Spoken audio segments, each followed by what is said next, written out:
in Palm Beach County and the Treasure Coast. It is now time for the regional semifinals, and it is in the FHSAA. I'm your guy, Theo Dorsey, here at ESPN West Palm, joined as always by Cade Chumsland on the other side of the glass on the ones and twos, and Brian McLovin-Rowitz, ready to get this thing rolling as we are rolling through the FHSAA state playoffs. We started with 19 teams, fellas, and now we're down to 9. And if you ask me, that's just fine. Yeah. That's just fine because that's a lot of opportunities, a lot of bites at the apple for a team to finish the season with a state championship. And also, Kate and I talked about it earlier, those 9 teams, none of them playing each other, so we could be biased this weekend. There we go. 9 for 9. That's a beautiful weekend when you're covering area sports, when it's like, all right, no internal conflicts. If we go 9-0, no harm, no foul. Beautiful.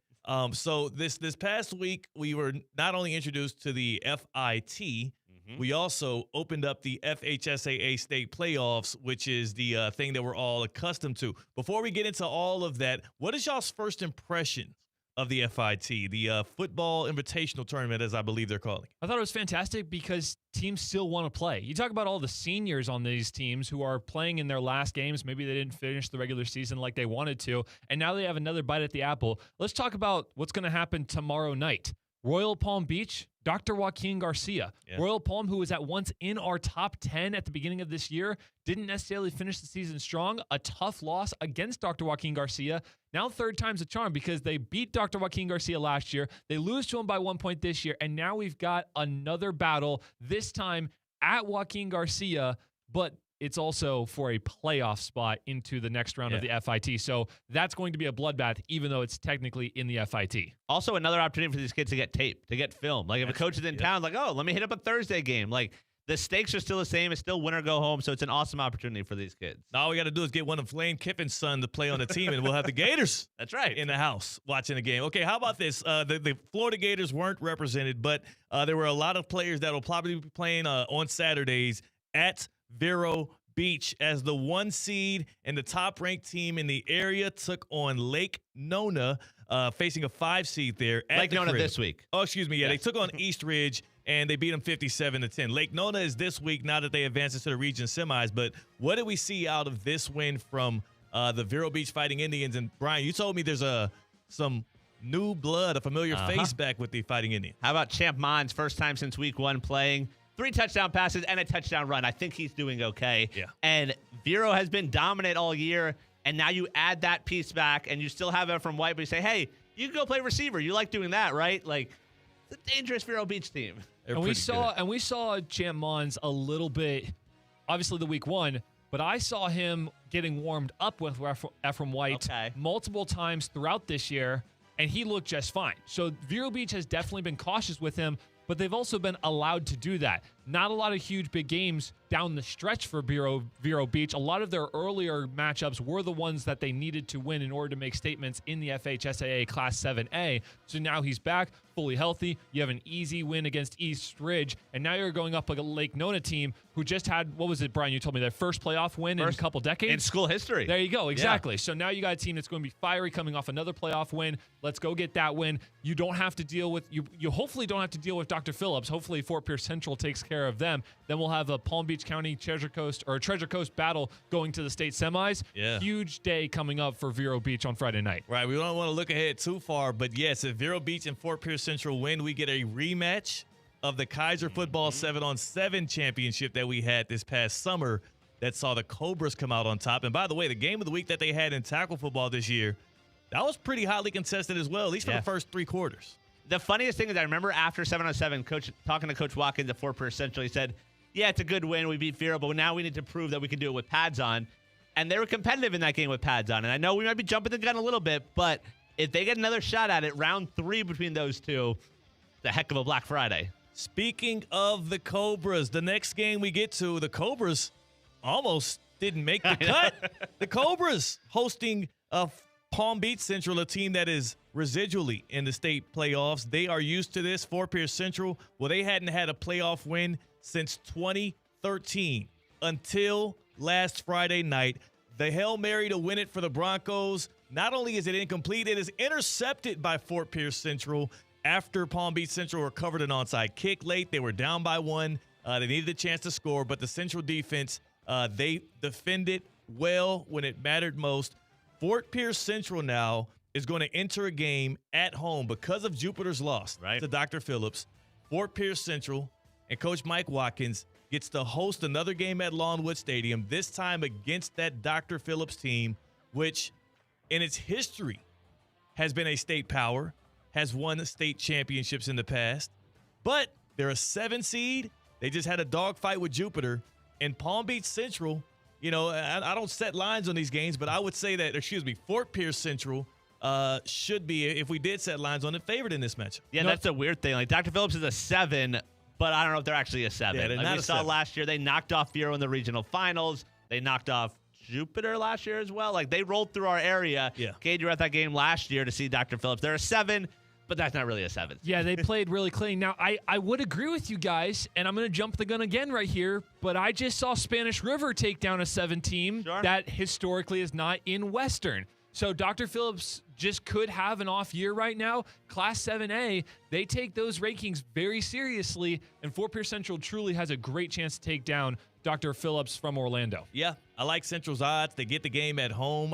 Right after the horn sounded, as the players were rushing the field and as the coaches were getting together for the line to dap everybody up, they asked about that Jupiter score, and I witnessed them all have elation to know that they'll be able to do it in front of the home crowd again. This is their first. We don't want to overscore this. Their first playoff win in over a decade. And this is actually even more beautiful for them. Do you guys remember who they lost to last year in the playoffs? No. Number 1 seeded Palm Beach Central. That was the 1-8 ranking. Oh, wow. Palm Beach Central beat them 38-0 Wow. on the road. They get a chance to go back for some revenge, and boy, was it sweet. And I feel like, to your point, Theo, about them winning the first time in a decade, to get over that hump, it's like, oh, we won one. Like, we know how to do it. That's going to be important. It's not like, oh, no, here we go again. And they did have to hold on against the Broncos last week. But to get that first one, now it's like, all right, let's just take care of business. And what a time to be a Cobra. You have Gabe Akis out of Illinois, projected as a first-round pick in this upcoming NFL draft, the edge rusher who is ferocious, and you got your first playoff win in more than a decade, and you got a shot to make the regional finals and get a look at likely what is going to be a Vero Beach Fighting Indians team that you have a very intense rivalry with. I can't wait for one. 7A is shaping up. Yeah, I'm hoping that's what we end up with. Moving forward, still in 7A, Region 4, Spanish River last Friday night beat Western 23-21. So Spanish River, the 2 seed, going to host Goldman at the crib in Boca Raton. And that win that they had, the first playoff win, not in a decade, not in 2 decades, in school history. And boy, was it a good one. Yeah. Let me break this down for you. So basically, Spanish River, Western, they're in a dogfight all game. They're down by 7 with 2 minutes to go. Spanish River, beautiful touchdown, but they get the extra point blocked on them. So it's 21-20 with about a minute to go. But they had some timeouts they were able to use. They use all of their timeouts. Western's actually forced to punt on a 3-and-out. The snapper messes up the snap. Punter bobbles the ball, and the punt goes only about 20 yards to the midfield line with about 20 seconds left in the game. Spanish River, beautiful pass up the middle, and they kick the game-winning field goal as time expires. 23-21 victory. Not only their first playoff win in school history, but one of the greatest games we've seen in Palm Beach County this year. Yeah, I like that Spanish River offense, man. They really dial it up. They have a really fun passing game. It's a very close to like a college offense. And who's our guy? Nick LaSala, yeah. Nick LaSala. First year, not bad. First year head coach. Yes. He said, gone are the days of the River Boys. Now they got to abandon the name. Oh, yeah. Because it worked. You won a playoff game. Yeah. And now you get to host a regional semi. That's crazy. And you're one away from being able to take on either Columbus or Palmetto. Again, 2 teams historically who have done some things in the state of Florida when it comes to the state playoffs. And we were looking this week, Goldman is a team that's a 3 seed, but they've lost to some teams. They played competitive. Like, the winnable game for Spanish River on Friday night. Winnable game. It's at the crib. They're the 2 seed. Like, this is the kind of stuff that you hope for, because 4 or 5 years ago, if I would have told you Spanish River was in a place like this, you would have never assumed, especially given the coaching turnover as well. Right. But that's kind of why these schools have been seeking out investing in new coaching staffs that can come and reinvigorate a program, because that's exactly what we see with the Sharks. Yeah, if you would have said this a few years ago, we would just assumed you forgot to say the word flag. Yeah, yeah. We get it, flag football, Spanish River hosting a regional final, things like that. That makes sense. Right. This is not flag football. It's the boys playing out there, and they're getting it done. They are absolutely getting it done. Looking forward to seeing what they can do again, hosting 3 seed Goldman, a 6:30 kickoff on Friday night. That one for a spot in the regional final. And if Columbus can beat Palmetto, it'll be at the crib. That's right. Moving forward to 6A, West Boca. They live at the crib. The 2 seed, they hosted Largo, and they weren't very kind hosts. 35-7 the win for the defending 6A state champions. Next up for them is going to be 6 seed East Lake, no disrespect. East Lake, West Boca, and it's going to be in Boca Raton. Guys, this team right here, the defense, it travels, like not just like home and road, but week to week. It travels. Yes. It's always good. And that's the thing. What are we going to get out the offense? It's a 35-7 final. It was a little too close for comfort. This was a 7-7 game at halftime. Yeah. And this is the game that West Boca did not play their best football. Coach Potts was not happy with the team's performance post-game.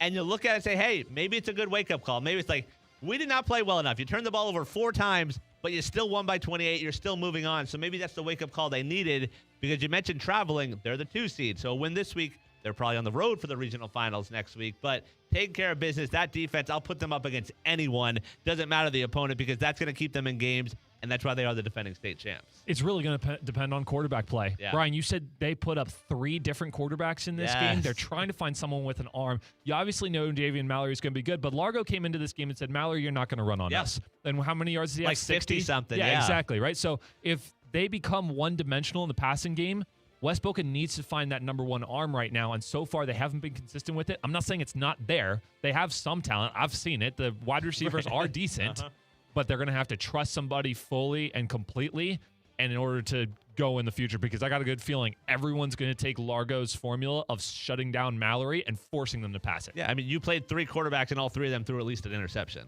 That's kind of, not a good recipe for success. It's not complimentary football. And what I will say is, on the other side of that bracket, I know they're not allowed to look ahead, but we will. West Boca, if they take care of business against East Lake, they get the winner of Palmetto and Mitchell. Palmetto, the 1 seed, is expected to come out of that with a win. They're 10-1 on the season. They would be at home. They are 9-0 at home this year. First off, how the hell you get that many home games? Yeah, that's a lot of home games. What do you think they are? Vero Beach? But what I can say is that's a team that's obviously comfortable with playing at home. It is a power. 419 points forced, only 145 allowed. They have a stout defense as well. This could be one of those 9-7 finishes. Sure, and it would be interesting also because West Boca last year didn't have to leave home. They were the 1 seed. They were one of the top teams in the state, so it was home the entire postseason run. So this would be their first road playoff game in a long time. And we'll see if they're up for the task. But first up, they got to get the job done against East Lake. Again, that game kicking off Friday night, a 7 o'clock kick? Yep, 7 o'clock, yep. 7 o'clock kick at West Boca Raton. Moving forward, out of the 6A. West Boca is alone in the 6A bracket. Now we move on to the 5A bracket, 5A Region 4, and we have the Atlantic Eagles. The Eagles who beat North Miami 55-0. All they needed was a field goal to win this thing, but they added a whole 55 points. They probably should have saved some because they'll need it against MacArthur, who they're hosting this coming Friday night. But Atlantic, man, this is going to be the game of the week. Jamel Murray's squad looking to get back to the regional final for the 2nd straight year. And if they do, we know who will be right there waiting on them. And this time it'd be a road trip against St. Thomas Aquinas. And that's the thing. Atlantic's sort of flown under the radar this year. We've talked to them about a lot. Talked about them on Fridays where they're just good. They just win games under the radar. 55-0 in round 1, that's exactly what you want if you're Coach Murray. No stress last week. I mean, coming off of a really bad game against West Boca to finish the regular season that hurt their undefeated season record, this was the absolute win that Atlantic needed. They have a great home field advantage for this MacArthur game. MacArthur, who beat Martin County on the road, who we have talked about their defense all year long, and MacArthur put 37 on Martin County. So this is going to be an offensive shootout, which Atlantic is comfortable with.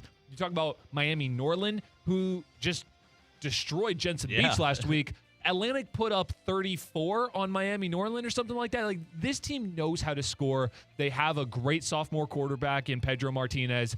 The defense is going to have to come alive. The defense is really going to have to step up and late in games make some good plays because the offense will be able to keep up. Yeah, I will say the Atlantic offense, Pedro Martinez, Lou Groza Award High School Football Player of the Year nominee.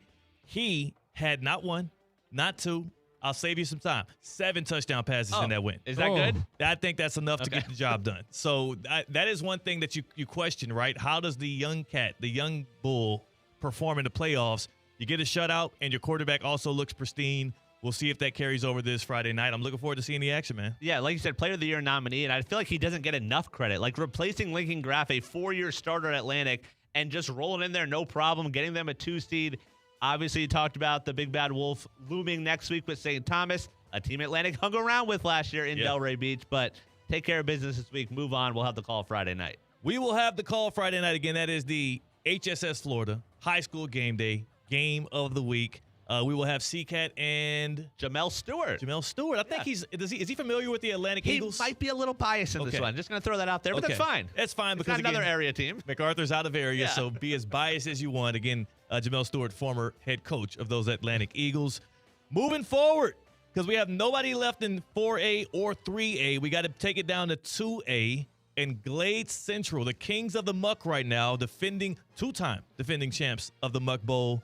They took down Kings Academy 23-6, their second time playing the Lions this year. This time they do away with them with a lot more ease. This is Glade Central's first playoff win since 2021. Actually, was that last year they got their first playoff win since 2021? They got bounced in the first round. They made it last year, got bounced. This year they get their first win since 21. And now they're going to be on the road at Lakewood in the 2A state playoffs at Lakewood, and the Glade Central team is hungry for some more playoff success. Glade Central, who really found their offense in the second half of that Kings Academy game. So if you want to talk about a good finish, they definitely got the offense rolling, coming off a great Muck Bowl win. This defense has truly come alive at the end of the year. You're shutting down Pahokee completely. You only gave Kings Academy a touchdown in the last game. This defense is going to have to step up because Lakewood, again, another team. You go farther and farther down these playoffs, you're going to talk about teams who know how to put up points. West Boca was the rare case of a championship team last year who won off of defense. High school football, especially in South Florida, usually wins off of offense. Glade Central, going to be one of those teams where defense carries them, and sure enough, the last 2 weeks they've been able to prove how to do it. We'll see how the offense complements them next week. Yeah, it's old school football. The defense won't allow points, and then the offense, you're going to hand the ball over to Stinford. You're going to get 4 yards of carry, and you're going to do enough to win, and that's all it takes. And Coach Omar knows that. Like, you just score more than the other team, you move on, and that's all it takes if you're the Raiders. And the 1 seed in their bracket, Cardinal Mooney. So if they get past Lakewood, they get the winner of Cardinal Mooney and Bishop Verot. And historically speaking, Cardinal Mooney wins these kinds of matchups. So we would expect that to be a road game at Cardinal Mooney. Yeah, probably. Well, what are you thinking? You thinking Bishop Verot's got some? Stop just the negative energy. Just how's it negative? Let's talk about that next week. I have no ties to Bishop Verot. Just talk about that next week. I got no ties to Bishop Verot. So what if they're speed bumping in Cardinal Mooney's route to the regional final? All we care about is what Glade Central can do against Lakewood. That's right. In the semifinals. They'll have to do it on the road, and then they'll likely face Cardinal Mooney. Can we move forward now? He doesn't like hearing that name. Is that the boogeyman to you? I bet you the Glade Central Raiders ain't worried about Cardinal Mooney like that. 1A. Out of 2A. Glade Central, the only team in our area left in 2A. Let's go to 1A, and that will be Cardinal Newman, who they got a chance to play this team. I'm not even sure if before they had any tape on them or not, or if they were familiar, but it's Benjamin. Benjamin. Do you think it was weird for all of the Crusaders to beat their former school? And they moved on. They know what they're doing now. Okay. They're part of Jack's squad. Okay. 37-zip. Cardinal Newman wins against Benjamin to open the postseason. Again, a rivalry that has resonated throughout Palm Beach County for at least the past 5 years and more. Now Cardinal Newman going to move on and play the community school, Naples. They're going to be at home this Friday night, and the home cooking usually serves up well when the Cardinal Newman Crusaders are playing. Community School of Naples, the team they played in this exact same position last year. It was either first round or second round that Cardinal Newman played the Community School of Naples, and they were putting in their second round team at the fourth quarter. Yeah. I believe a 55-3 type of game. So truly shouldn't be a problem. They're probably looking at that regional final. St. Petersburg Catholic, I want to say, is that team at that number 1 slot. So they're going to have to go on the road, something they didn't have to do last year as a number 1 seed. But, another game where you just want to see the full offense working. You want to get Phoenix Danya. You want to get Jaron Hewley. You want to get Adam Balogoun-Ali, number 3 on our top 63 list, in both the offense and the defense. When they went up against West Boca with one of the biggest wins of their season, Adam had a huge interception, which really turned the tide for them off of a non-offensive game for them up against that West Boca defense. So you really, again, you might want to try a few things if you're Cardinal Newman in this game, but really just a game like Atlantic had last week of 55-0, another confidence builder before you potentially go on the road. Yeah, I think that can't go understated. Like, just having an easy playoff game is just something these coaches are looking for. Like, you never know what's going to happen. It's high school football. It literally is any Friday night. So to have an easy playoff win just sets you up better for the next round. And hopefully we see that from Newman tomorrow night, Friday night. Stay healthy, stay ready, Crusaders. Yep. And I know that's a motivated bunch, so they're looking forward to taking out the community school in Naples. That's right. Moving on. Sticking in 1A, Region 4, St. Andrews beat up on Archbishop Carroll 54-20. Boy, I tell you, the Scots can really score that football. They sling it around the yard. They spread you out, and they take advantage of the mismatches. Huge blowout win for St. Andrews. They now are going to be on the road at True North, the 2 seed.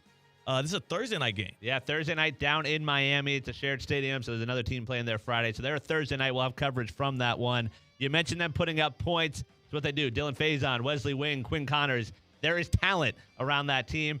Also at the kicker position, having a high school kicker of the year nominee, a kicker. That's something that come in handy here in the playoffs. This team has never been to the regional finals. Jimmy Robertson continues to raise the bar at St. Andrews. A win tomorrow night to get them to their first ever regional final. That's another bar raiser right there. You're not lying about that whole having a kicker thing, because that is something that has troubled all of Palm Beach County and the Treasure Coast this year.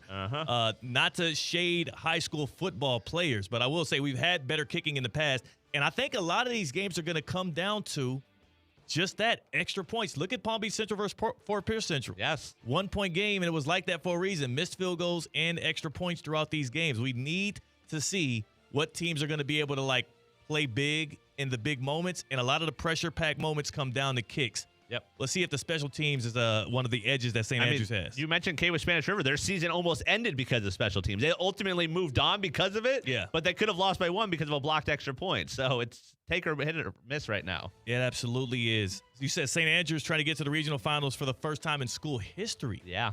In school history, man. Thursday They've been night making action. A lot of history, Jimmy Robertson and that squad over the past few years as they've been winning district titles, now trying to make another step out there in Boca Raton. Moving forward, we have the rural division. The rural division. That always trips me up. The rural division. Rural, yeah. Pahokee, they beat up on Fort Meade 43-28. Now, 5 seed Pahokee is going to be at 4 seed Taylor County. And the Blue Devils, well, they're looking to make a push as well in rural. How do they look? How have they been looking over the back end of the year? So in rural, there's less rounds, so this is actually the regional final. I saw them in their first game, which it was a convincing win. I think shout out to Tristan Gooden, a senior. Hat trick, 3 touchdowns. You see that plenty of times in high school football. But he did his on special teams, defense, and offense. Wow. Yes, all 3 phases by himself. That's actually incredible. Yes. That is a very unique time. We have to find a word for that. It can't be a hat trick. We got to find a new word for that in football. We'll think of it. So he got the job done. The thing with Pahokee is you talk about travel. God, these kids have to travel. So this week they Free go the hard way. I guess they Free go the hard way. That's what I'm calling it. All right, okay, that's fine. I'm fine with that. They go to Taylor County, which is in the Panhandle. So that's where they are for the regional finals. Yeah. You win that game, you move on to the state semi, probably against Bluntstown. That is also in the Panhandle, but somehow even further north.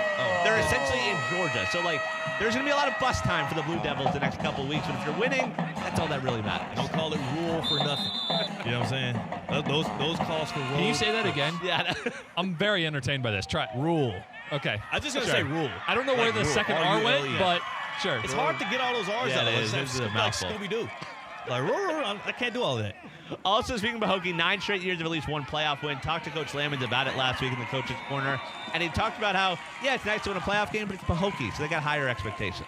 Yeah, man, the standard for a long time was to get to the state championship and win. So, getting a playoff victory is the bare minimum, man. So I'm just glad that we came out here, man, and we pushed the history a little further. So, 9 years in a row, you said? Yeah. I mean, hey, man, working on going 10 years in a row already, so.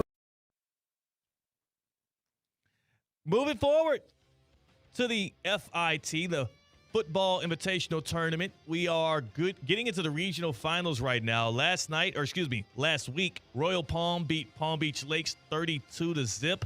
All 32 of those points come in the second half. By the way, it was 0-0 at halftime Royal Palm put on the points on the road in the in the third and fourth quarters, and then Garcia went on to beat Sarasota 55-33. So what does that mean? That means we get Royal Palm as a 5 seed against 1 seed Dr. Joaquin Garcia, and another rematch. Another rematch of teams in the air. Boy, has this been a fun game. I mean, Brian and I have both been to the last two. My game last year, I should say, came off a game-winning field goal, 2-point game. Yours was a 1-point game this year. They've been at 2 different spots. We're headed to the Smurf Turf. And not only are we doing high school game day on Friday night at Atlantic, guess what? We're doing high school game day this Thursday night at Dr. Joaquin Garcia. So make sure you're tuned in for this one. It's about time that this has now turned so-called rivalry is now getting its limelight. So very excited to see Wildcats and Bulldogs. Elsewhere in the FIT, Westwood beat Miramar 14-8, and Palm Beach Gardens beat Centennial 29-8. So another matchup of 2 teams in the area. We got Westwood as a 7 seed against 3-seeded Palm Beach Gardens. And what I will say is, has anybody seen the trophy for the FIT yet? No. I'm very curious. I thought you had like inside info. I thought somehow you saw it. No. I am very curious as to how big of a deal the FHSAA is going to make this thing. And I only say that because if you think about with the NIT or other ancillary tournaments that come up, it's not generally governed by that same body, I don't believe. So I wonder if the FHSAA tries to big it up, if they try to make it look similar to the actual state tournament, trophy, or how do they go about handling it? Because they don't want to undermine the state champions, but they do want to make players and teams and coaches care about the FIT. Right, and the FHSAA tournament trophies are usually all the same. Like there's that wooden plaque that's sort of like a house, like triangular almost. I don't know how to define. It looks like a big door to like a mansion. Like it's like a rectangle and it points off like a triangle. A church door. So could it just be another one of those? And you just change the wording? I don't know. See, that's where it gets weird, because if you put that up next to a state championship or 2 trophies, or do you make it smaller? Yeah. And it's interesting because it's 4A through 7A are all in one bracket, and our team's dominating, having 4 in the regional finals. We're guaranteed another local matchup next week, so it'd be pretty cool to see another local team claim a state title. I'm looking forward to seeing the trophy celebration. That's what I want to see, and I want to measure that trophy up and look at the verbiage on it. And I'm intrigued by the process. Okay. So shout out to the FHSAA for putting that on. Shout out to the SSAA for the 11-man state championship rounds, and we have Jupiter Christian and Mount Dora Christian. Yep. Jupiter Christian 11-1. That's right. They're playing for the 11-man state championship, and then American Heritage Delray playing for the Atlantic League state championship. We also had Glades Day last week. They lost in their championship game. So the SSAA, we see a lot of teams move over there now, don't want to be part of the FHSAA, have an opportunity to win state titles. Jupiter Christian this weekend has an opportunity to go back-to-back as state champions. Yeah. American Heritage, which has won FHSAA state titles back in the day under Doug Sosha, has an opportunity to add to that trophy case. Pretty cool to see those teams get that opportunity.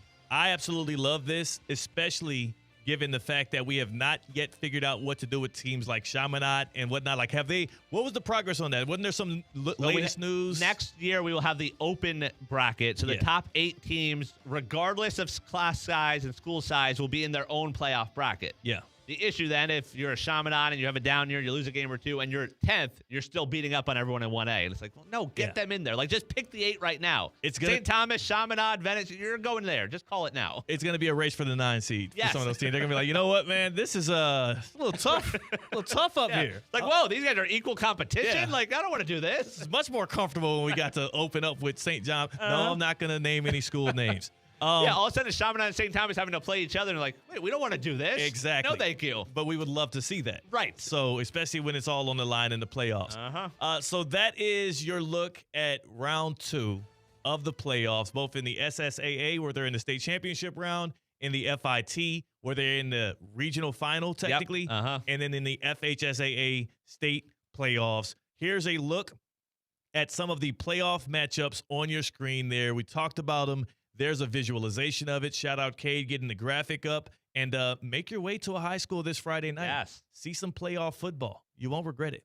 And, of course, we'll have you here on YouTube. Plenty of coverage from all those games. Like we said, we want 9 for 9 this week. Okay, everyone moving on. Let's do it. Nothing less. For Brian McLovin-Rowitz, for Cade Shumslin, I am Theo Dorsey. This was, I guess, a midday with the fellas. Yeah.